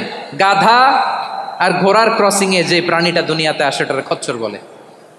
তো এই যে সুপার পাওয়ার খ্রিস্টান বাদশার কাছে নবী চিঠি লিখলেন, ওই খ্রিস্টান বাদশাহ আমার নবীকে উপহার দিল। বিশ্বনবী এই উপহারগুলো সানন্দে গ্রহণ করেছে।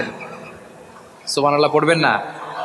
তাহলে অমুসলিম কেউ যদি আপনাকে উপহার দেয়, হালাল উপহার হলে আপনি গ্রহণ করতে পারবেন। অনুরূপভাবে পারস্যের বাদশাহ, রোম সম্রাট বিশ্বনবীকে উপহার পাঠিয়েছেন। আমার নবী সবগুলো উপহার, গিফট গ্রহণ করেছেন। সুবহানাল্লাহ বলেন। তাহলে প্রিয় লালমনিরহাট, আওয়াজ করে বলুন, ইসলাম কি ন্যারো মাইন্ডেড রিলিজিয়ন না ব্রড মাইন্ডেড? আম্মাজান আয়েশার কাছে মাসালা জানতে চায় মেয়েরা, হে আম্মাজান, অগ্নি উপাসকেরা তাদের ঈদের দিন নওরোজের সময় আমাদেরকে পাখি দেয়, নেওয়া যাবে? উনি বললেন, ওরা জবাই করে দিলে নেওয়া যাবে না, কিন্তু ওরা যদি ফলমূল এরকম খাবার দেয় এগুলো নেওয়া যাবে। তার মানে অমুসলিমদের দেয়া উপহার এটা গ্রহণ করা যায়। সুবহানাল্লাহ বলেন। শুধু তাই নয়, বিষ্ণু ঈসা ইসলাম অমুসলিমদের সাথে আর্থিক লেনদেনও করেছেন, ফিনান্সিয়াল ডিলিং করেছেন। অমুসলিমদের সাথে প্রয়োজনে আপনি ফিনান্সিয়াল ডিলিং করতে পারবেন। আমরা প্রায় দেখি বাজারের মিষ্টির দোকানগুলো আমার হিন্দু ভাইদের। লালমনিরহাটে মিষ্টির দোকান, দইয়ের দোকান কারা চালায়? হিন্দুরা চালায় না। তারপরে যে বারবার শপ, চুল কাটে যে নাপিত, অধিকাংশ নাপিতের দোকানে কারা? আমার হিন্দু ভাইরা। তা আপনি চুল কাটতে পারবেন কিনা বলেন? পারবেন।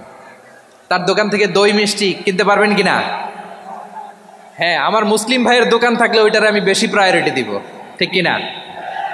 কিন্তু যদি তাদের সার্ভিস নিতে চান, প্রোডাক্ট নিতে চান, পারবেন। তার দলিল সহিহ বুখারী, আম্মা জান আয়েশা রাদিয়াল্লাহু তাআলা আনহা বলেন, ইশতারা রাসূলুল্লাহ সাল্লাল্লাহু আলাইহি ওয়াসাল্লাম মিন ইয়াহুদিয়িন তুআমান ওয়া রাহানাহু দিরআহু মিন হাদিদ। রাসূল সাল্লাল্লাহু আলাইহি ওয়াসাল্লাম এক ইহুদির কাছ থেকে, কার কাছ থেকে? সবাই বলে নাই কার কাছ থেকে? আমার নবী, পেয়ারা নবী এক ইহুদির কাছ থেকে জব কিনেছিল। জব, বার্লি, যেটা দিয়ে রুটি বানায়। ওই জবের দাম দেওয়া টাকা পয়সা নবীর কাছে ছিল না। ফলে নবী ওনার একটা পোশাককে মর্গেজ রেখেছিলেন, মর্গেজ, বন্ধক, যে এখন এটার দাম দিতে পারবো না, কয়েক কেজি বার্লি নিয়ে যাই আর বন্ধক হিসেবে আমার জামাটা রেখে গেলাম, যেই দিন দাম দিব ওই দিন জামাটা ছুটায় নিয়ে যাব। সুবহানাল্লাহ পড়বেন না? বাকিতে নিছিলেন, বাকিতে। দিরআহু মিন হাদিদ, লোহার তৈরি বর্ম, মানে যুদ্ধের পোশাক, লোহা দিয়ে বানানো। বিষ্ণুনবী বললেন, কয়েক কেজি জব দাও, টাকাটা পরে দিব, এখন টাকা নাই, বন্ধক হিসেবে, মর্গেজ হিসেবে আমার জামা রেখে গেলাম, যখন টাকা দিব জামা ছুটায় নিব। আওয়াজ করে বলতে হবে সুবহানাল্লাহ। এ থেকে বোঝা গেল অমুসলিমদের সাথে ফিনান্সিয়াল ডিলিং করা যায়, অর্থনৈতিক লেনদেন করা যায়, কেনাবেচা করা যায়, প্রোডাক্ট কেনা যায়। এমনকি আমাদের মসজিদে নববীতে বারান্দায় আপনার একটা অটোমেটিক ফ্লাইং আমব্রেলা দেখছেন? সূর্য যখন বাড়ে মসজিদে নববীর বারান্দায় ইয়ার্ডের মধ্যে অটোমেটিক্যালি কিছু আমব্রেলা আছে, সাঁ করে খুলে যায়, আর সূর্যের তাপ লাগে না। আবার সন্ধ্যাবেলায় এই আমব্রেলাগুলো ওরা ক্লোজ করে ফেলে, দেখেন নাই না? দেখছেন? এই মসজিদে নববীকে সর্বোচ্চ উন্নত মানের কনস্ট্রাকশন ইনফ্রাস্ট্রাকচারে ডেভেলপ করার জন্য কর্তৃপক্ষ কিছু অমুসলিম ইঞ্জিনিয়ারের, ডিজাইনারের সহায়তা নিয়েছিল। সুবহানাল্লাহ বলেন। কোন দলিলের ভিত্তিতে? এই দলিলের ভিত্তিতে যে বিষ্ণু ঈসা ইসলাম অমুসলিমদের সাথেও লেনদেন করেছেন। আওয়াজ করে বলতে হবে আল্লাহু আকবার। শুধু তাই নয়, ইন কেস অফ ইমার্জেন্সি, প্রয়োজনে ইসলামের খাতিরে, ইসলামকে সামনের দিকে এগিয়ে নিয়ে যাওয়ার জন্য অমুসলিমদের সাপোর্ট নেওয়া জায়েজ আছে। সুবহানাল্লাহ বলেন। অমুসলিমদের সাপোর্ট নেয়া, তাদের থেকে অর্থ নেয়া, পলিটিক্যাল সাপোর্ট, পলিটিক্যাল অ্যাসাইলাম নেওয়া জায়েজ আছে। আমাদের অনেক বিশ্ববরেণ্য দায়ীরা আমেরিকায় অস্থায়ীভাবে অ্যাসাইলাম নিয়ে থাকে, নিজের দেশে গেলে ফাঁসিতে ঝুলাই দিবে। যুগ যুগ ধরে দায়ীদের উপরে এরকম অত্যাচার আর নির্যাতন আছে না নাই? মিশরের অনেক দায়ীরা পাশ্চাত্যে যেয়ে থাকে, এই যে তারা পলিটিক্যাল অ্যাসাইলাম নিয়ে থাকে, রাজনৈতিক আশ্রয়ে, এটা জায়েজ আছে না? এটা যে জায়েজ আছে তার প্রমাণ স্বয়ং বিশ্বনবী সাল্লাল্লাহু আলাইহি ওয়াসাল্লাম পলিটিক্যাল সাপোর্ট নিয়েছিলেন অমুসলিমদের কাছ থেকে। সুবহানাল্লাহ বলেন। খুব মজাদার একটা ঘটনা শুনবেন। আপনাদের আগ্রহ দেখে তো মনে হয় না শোনার ইচ্ছা আছে। আছে আছে, গলায় জোর আছে। লিল্লাহি তাকবীর, লিল্লাহি তাকবীর, নারায়ে তাকবীর। মাশাআল্লাহ।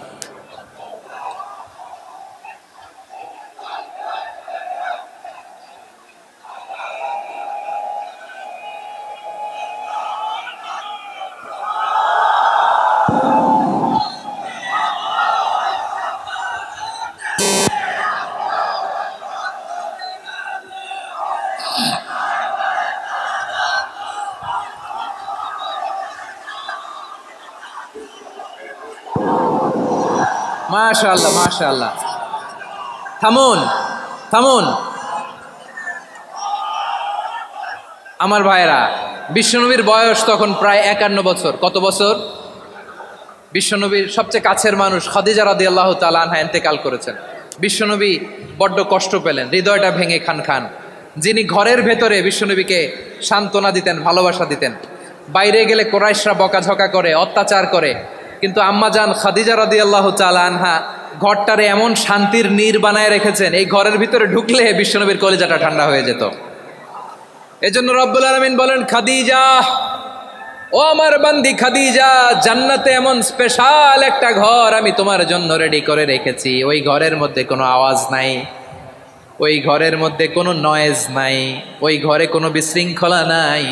কারণ মক্কার জমিনে আমার নবী কুরাইশদের বিশৃঙ্খলা, নয়েজ আর ঝামেলাগুলোকে উপেক্ষা করে যখন তোমার ঘরের ভিতরে ঢুকতো, ঘরটারে তুমি শান্তির নীড়, ঠান্ডা, নীরব, নিস্তব্ধ, নিঝুম আর শান্তির নীড় বানিয়ে রেখেছ। এজন্য জান্নাতে স্পেশাল একটা শান্তির নীড় আমি তোমারে উপহার দেব। ওই প্রিয়তমা স্ত্রী খাদিজা ইন্তেকাল করলেন, বিশ্বনবীর হৃদয় ভেঙে খান খান। আবার ওনার চাচা আবু তালেব ইন্তেকাল করলেন, যিনি পলিটিক্যাল শেল্টার দিতেন নবীকে। কে দিতেন? আবু তালেবের ভয়ে, বিশ্বনবীর এই চাচার ভয়ে কোনো মুশরিক নবীর গায়ে হাত দেওয়ার সাহস পায় নাই। এখন স্ত্রীও নাই, চাচাও নাই, নবীকে আশ্রয় দেওয়ার কেউ নাই। নবীর চারদিকে অন্ধকার, নবী এখন কই যাবেন? আমার পেয়ারা নবী নতুন স্টেশন খুঁজতেছেন, নতুন দাওয়াতি প্ল্যাটফর্ম খুঁজতেছেন। তিনি যায়েদ বিন হারেসা রাদিয়াল্লাহু তাআলা আনহুকে নিয়ে মক্কার পাশের একটা নেইবরিং সিটি তায়েফে চলে গেলেন। কোথায় চলে গেলেন? লালমনিরহাটের ভাইয়ের আওয়াজ করে বলেন, কোথায় গেলেন? তায়েফে চলে গেলেন দিনের দাওয়াত দেওয়ার জন্য। কি দেওয়ার জন্য? নাকি জমি কিনতে গেছিলেন? জমি কিনতে? দুনিয়ার যশ খ্যাতির জন্য? নিজের কোনো লাভের জন্য? তায়েফবাসীদেরকে জাহান্নামের আগুন থেকে বাঁচানোর জন্য। আওয়াজ করে বলতে হবে, ঠিক কিনা? বিশ্বনবী বিশাল মরুপথ, পাহাড়ি পথ পাড়ি দিয়ে তায়েফের মরুজমিনে গেলেন কোরআনের দাওয়াত নিয়ে, ইমানের দাওয়াত নিয়ে। কিন্তু তায়েফের লোকেরা বিশ্বনবীর দাওয়াতকে শুধু প্রত্যাখ্যান করেই থামে নাই, তারা বিশ্বনবীর সাথে অত্যন্ত খারাপ আচরণ করেছে। বিশ্বনবীকে শারীরিকভাবে হেনস্থা করেছে, আমার নবীকে শারীরিকভাবে অত্যাচার করেছে, আমার পেয়ারা নবীর গায়ে পাথর মেরেছে, বিশ্বনবীর গা বেয়ে ঝরঝর করে রক্ত ঝরেছে, নবী জামিনের মধ্যে লুটিয়ে পড়েছেন, আবার মেরেছে, আবার নবী হাঁটতে শুরু করলেন, পেছন থেকে আবার মেরেছে, আবার নবী রক্তাক্ত হয়ে জামিনের মধ্যে লুটিয়ে পড়লেন, আবার মেরেছে। বিশ্বনবীর মতো এত সুশ্রী মানব, বিশ্বনবীর মতো এত শুভ্র মানব, বিশ্বনবীর মতো এমন চমৎকার দেহাবয়ব দিয়ে রব্বুল আলামিন কাউকে বানান নাই। এরকম চমৎকার মানুষটাকে তারা তায়েফের ওই জমিনে রক্তাক্ত করেছে। বিশ্বনবী দুনিয়ার কোনো স্বার্থের জন্য সেখানে যান নাই, নিজের কোনো লাভের জন্য, প্রাপ্তির জন্য যান নাই, তায়েফবাসীদের জাহান্নামের আগুন থেকে বাঁচাতে গিয়েছেন। ঠিক কিনা বলেন? খেয়ে না খেয়ে দিন প্রচারের কাজে নিজেকে দিয়েছ বিলিয়ে, তায়েফের কাফিরেরা চিনল না সে আলো, দুষ্ট ছেলেদের পিছু দিল লেলিয়ে। পাথরের আঘাতে ক্ষত বিক্ষত হয়ে সারা শরীর থেকে রক্ত ঝরে। হে রাসূল তোমাকে ভুলি আমি কেমন করে, হে রাসূল তোমাকে ভুলি আমি কেমন করে। পারেন না আপনারা? ধরুন আমার সাথে, হাজার ব্যথা বেদনার পরে ফিরে আসনি তুমি আপন ঘরে, দিনের আলো তুমি ছড়িয়ে দিতে চলে গেলে মদিনায় মক্কা ছেড়ে। হে রাসূল তোমাকে ভুলি আমি কেমন করে, হে রাসূল তোমাকে ভুলি আমি কেমন করে। ঠিক কিনা বলে? প্রিয় ভাইরা, তায়েফের ছেলেরা নবীকে রক্তাক্ত করলো। আমার নবী কই যাবে? কই যাবে? মক্কায় জায়গা নাই, তায়েফে জায়গা নাই। তায়েফ থেকে ভারাক্রান্ত মন নিয়ে আমার নবী মক্কায় ফিরে আসলেন। বিশ্ব নবী মক্কায় ঢুকতে পারেন না, মক্কার মরুভূমির দিকে তাকিয়ে, উপত্যকার দিকে তাকিয়ে বিশ্বনবী ধাঁধা করে কাঁদেন, ঝরঝর করে নবীর চেহারা মোবারক থেকে চোখের পানিগুলো বেয়ে বেয়ে পড়ে। আমার জন্মস্থান, আমার শৈশব, কৈশোর, যৌবন কেটেছে এই মক্কায়, আমার এলাকায় আমি ঢুকতে পারি না। বিশ্বনবী মক্কার অনতি দূরে দাঁড়িয়ে জায়েদকে পাঠালেন, জায়েদ যাও দেখো কেউ আমাকে সাপোর্ট করার মতো আছে কিনা, যাও অমুকের কাছে যাও। জায়েদ গেলেন, তারাও প্রত্যাখ্যান করে ফিরিয়ে দেয়। বিশ্বনবী বললেন যাও অমুক লোকের কাছে যাও, তিনিও প্রত্যাখ্যান করে ফিরিয়ে দিলেন। কেউ বিশ্বনবীকে আশ্রয় দিতে রাজি হয় না। নিজ জন্মভূমিতে বিতাড়িত বিশ্বনবী, সর্বশেষ বিশ্বনবী বললেন যাও মুতঈম ইবনে আদির ঘরে যাও। মুতঈম ইবনে আদি মুশরিক, তার কাছে যাও। গেলেন, মুতঈম ইবনে আদি রাজি হয়ে গেল। সুবহানাল্লাহ বলেন। দেখেন অনেক বিপদের সময়ও আমি নিজে সাক্ষী, সামাজিকভাবে রাজনৈতিকভাবে কত ঝঞ্ঝা, কত ষড়যন্ত্র, কত কনস্পাইরেসি পাড়ি দিয়ে আমাদেরকে সামনে এগিয়ে যেতে হয়। এই শত্রুদের ভেতরেও একজনকে দাঁড় করিয়ে দেয় যে আল্লাহর কোরআনের জন্য রেডি হয়ে যায়। পড়েন সুবহানাল্লাহ।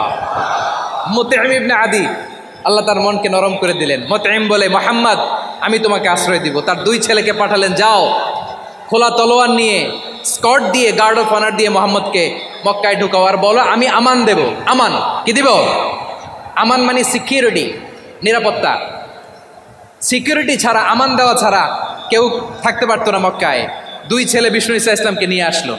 নবী কাবার চারদিকে তাওয়াফ করলেন, নামাজ পড়লেন। আবু জাহেল, উতবা, সাইবা, ওয়ালিদ ইবনে মুগীরা সবাই দেখে, কেউ কিছু করতে পারে না।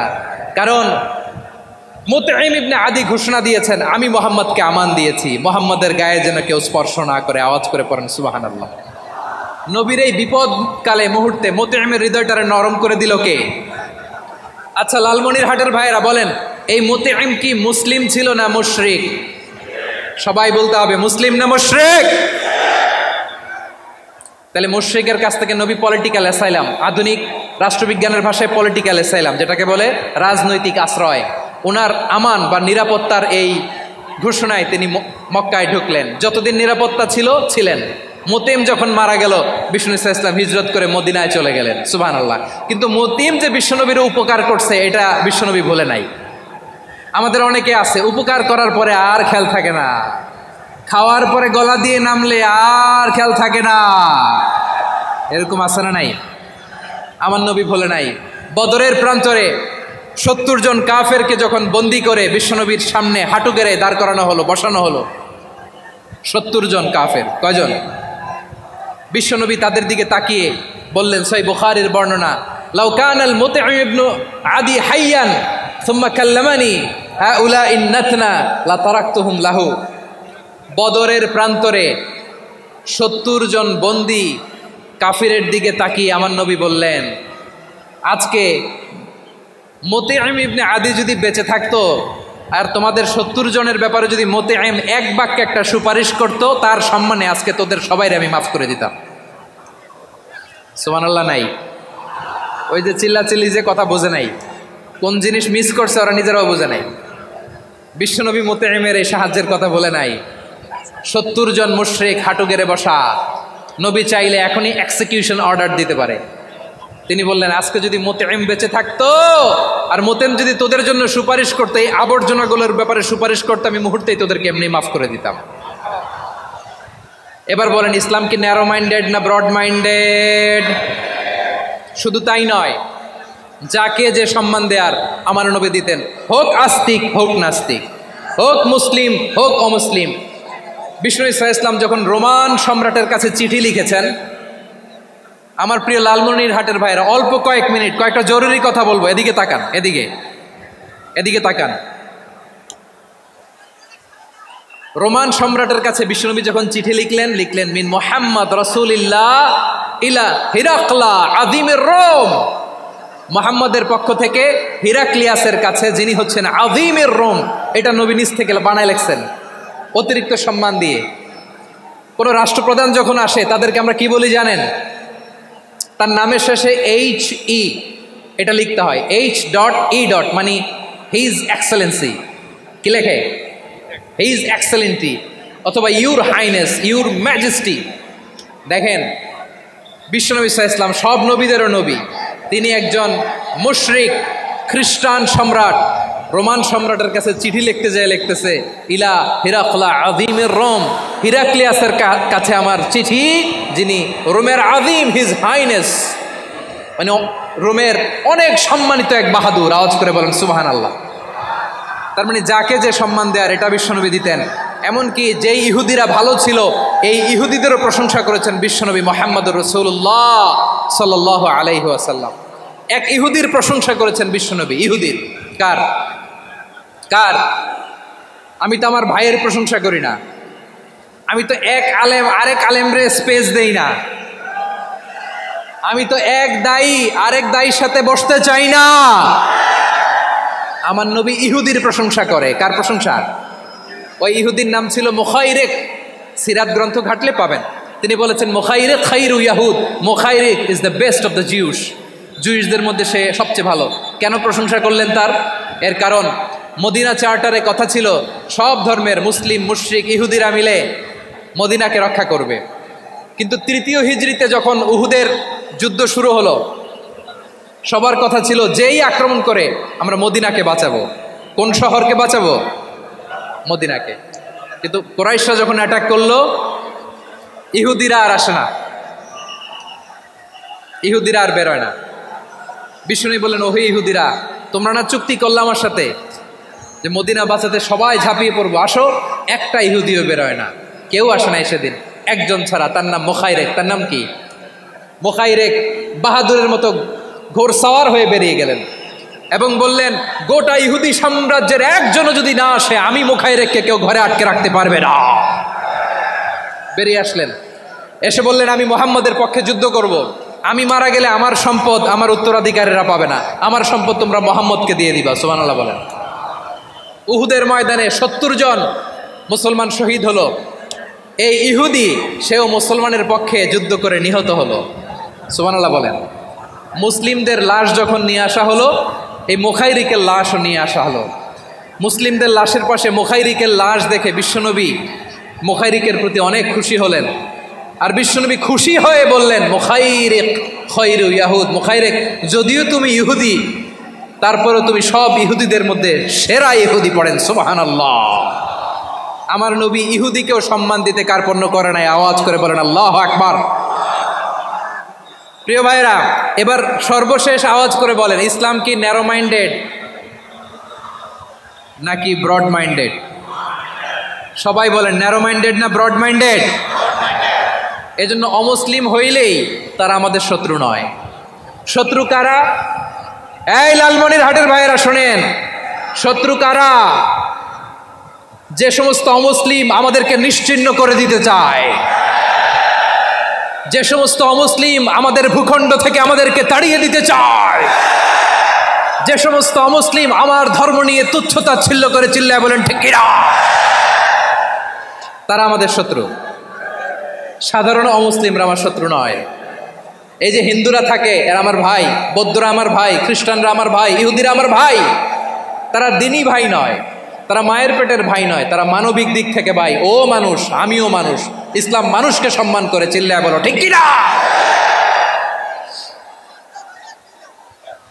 যারা আমাদের অস্তিত্বকে নিশ্চিহ্ন করতে চায়, যারা আমাদের ভূখণ্ডকে দখল করতে চায়, যারা আমাদেরকে নিয়ে মকারি করে, ফান করে, টিটকারি করে, আমার ধর্ম নিয়ে খেলা করে, তাচ্ছিল্য করে, ওদের বিরুদ্ধে আমাদের জিহাদ। সাধারণ মুসলিম আমাদের শত্রু নয়। আপনি জানেন নিউ ইয়র্কে, আমি তো নিউ ইয়র্কে ছিলাম অনেকদিন, ওখানে ফিলিস্তিনিদের পক্ষে যখন আমরা মিছিল করেছি, অনেক ইহুদি আমাদের সাথে মিছিলে দাঁড়িয়েছে। কারণ ওরাও জানে এই ভূখণ্ড ফিলিস্তিনিদের ভূখণ্ড। আওয়াজ করে বলো লালমনিরহাট ঠিক কিনা। ইসরায়েলের রাজধানী খোদ তেল আবিবে অনেক ইহুদিরা বেঞ্জামিন নেতানিয়াহু তার বিরুদ্ধে মিছিল করেছে। তো তারা কি আমাদের শত্রু? না। অনেক খ্রিস্টান আমাদের সাথে আমাদের স্বার্থ রক্ষায় আমাদের পাশে দাঁড়িয়েছে। খেয়াল রাখবেন, হিন্দু আর হিন্দুত্ববাদ এক নয়, ইহুদি ধর্ম আর জায়নিজম এক নয়। জায়নিজমের বিরুদ্ধে আমাদের সংগ্রাম, আমাদের জেহাদ। চিল্লায় বলেন ঠিক কিনা। এই যে ফিলিস্তিনের ভাইয়েরা, তারা তাদের স্বাধীনতা সংগ্রামের জন্য লড়াই করছে, করে যাচ্ছে, আমরা এটাকে সমর্থন জানাই। চিল্লায় বলো ঠিক কিনা। কাশ্মীরের ভাইরা স্বাধীনতার জন্য সংগ্রাম করছে, আমরা সেই সংগ্রামকে সমর্থন জানাই, আওয়াজ করে বলো ঠিক কি না? যারাই আমাদের ইসলামকে নিশ্চিহ্ন করতে চায় তাদের বিরুদ্ধে আমাদের সংগ্রাম, আওয়াজ করে বলতে হবে ঠিক কি না? ওই সমস্ত দুর্বৃত্তদের সাথে আমাদের কোনো সম্পর্ক নাই। আমরা যদি ঐক্যবদ্ধ থাকতে পারি ওই দুর্বৃত্তরা চান্স পাবে না। আমরা ঐক্যবদ্ধ থাকতে রাজি আছি। লালমনিরহাটের ভাইয়েরা, আমরা ঐক্যবদ্ধ থাকলে ওই দুর্বৃত্তদের কালো হাত ভেঙে দিতে আমাদের সময় লাগবে না। তাদের কালো হাত ভেঙে দিতে রাজি আছে মুসলমান?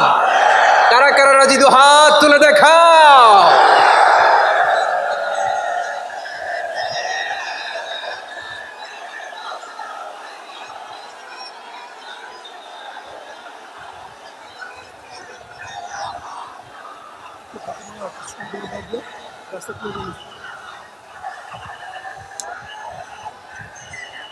আমার প্রাণপ্রিয় লালমনিরহাটের ভাইরা, শত্রু কাফের আর অশত্রু কাফেরের মধ্যে পার্থক্য আছে না নাই? আবু তালেবও মুশরিক, আবু জাহেলও মুশরিক, কিন্তু দুই মুশরিকে পার্থক্য আছে না নাই? আবু তালেব নবীর চাচা, মুশরিক, মারা গিয়েছে মুশরিক অবস্থায়, কিন্তু আজীবন আমার নবীকে আগলে রেখেছে, আমার নবীকে সাপোর্ট করেছে, ভালোবেসেছে। আবু জাহেলও মুশরিক, মারা গিয়েছেও মুশরিক হিসেবে, আজীবন আমার নবীর বিরুদ্ধাচারণ করেছে। আবু জাহেলের শক্তি, সামর্থ্য, স্ট্র্যাটেজি, প্ল্যান সব আমার নবীর বিরুদ্ধে ছিল। এই আবু জাহেলের কারণে একটা দিন শান্তিতে আমার নবী মক্কায় ঘুমাতে পারে নাই। চিল্লায় বলেন ঠিক কিনা? এজন্য রাব্বুল আলামিন বলেন, লা ইয়ানহাকুমুল্লাহু আনিল্লাযীনা লাম ইউকাতিলুকুম ফিদ-দীনি ওয়া লাম ইউখরিজুকুম মিন দিয়ারিকুম আন তাবাররুহুম ওয়া তুকসিতু ইলাইহিম ইন্নাল্লাহা ইউহিব্বুল মুকসিতিন। আল্লাহ বলে, গোলামেরা শোনো শোনো, যে সমস্ত অমুসলিম তোমাদের সাথে ধর্মযুদ্ধে লিপ্ত হয় না, তোমাদের বিরুদ্ধে যে সমস্ত অমুসলিম অস্ত্র ধরে না, যে সমস্ত অমুসলিম তোমাদেরকে তোমাদের জন্মস্থান থেকে, ভূখণ্ড থেকে তাড়িয়ে দেয় না, তাদের সাথে ভালো আচরণ করতে আমি আল্লাহ নিষেধ করি নাই। তাদের সাথে সদাচরণে কোনো নিষেধাজ্ঞা নাই, বরং তাদের সাথে সদাচরণ করো, এটাই আমি আল্লাহ চাই। তাহলে আমার যে অমুসলিমরা আমাদের সাথে শত্রুতা করে না, তুচ্ছতাচ্ছিল্য করে না, আমাদের ভূমি থেকে আমাদেরকে উচ্ছেদ করতে চায় না, আমাদের বিরুদ্ধে অস্ত্র ধরে না, ওই অমুসলিম ভাইদের সাথে আমাদের কোনো দ্বন্দ্ব আছে? কোনো বিরোধ আছে? বরং আছে ভালোবাসা। বরং আছে কি? এই ভালোবাসা দিয়ে আমরা বিশ্ব জয় করব। রাজি আছো মুসলমান? আমাদের পুঁজি ভালোবাসা। আমাদের পুঁজি কি?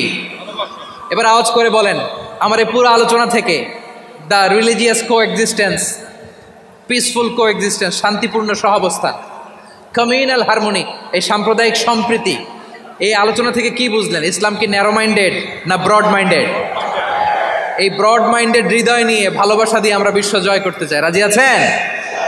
আল্লাহ কবুল করুক, আমরা সবাই পড়ি আমিন।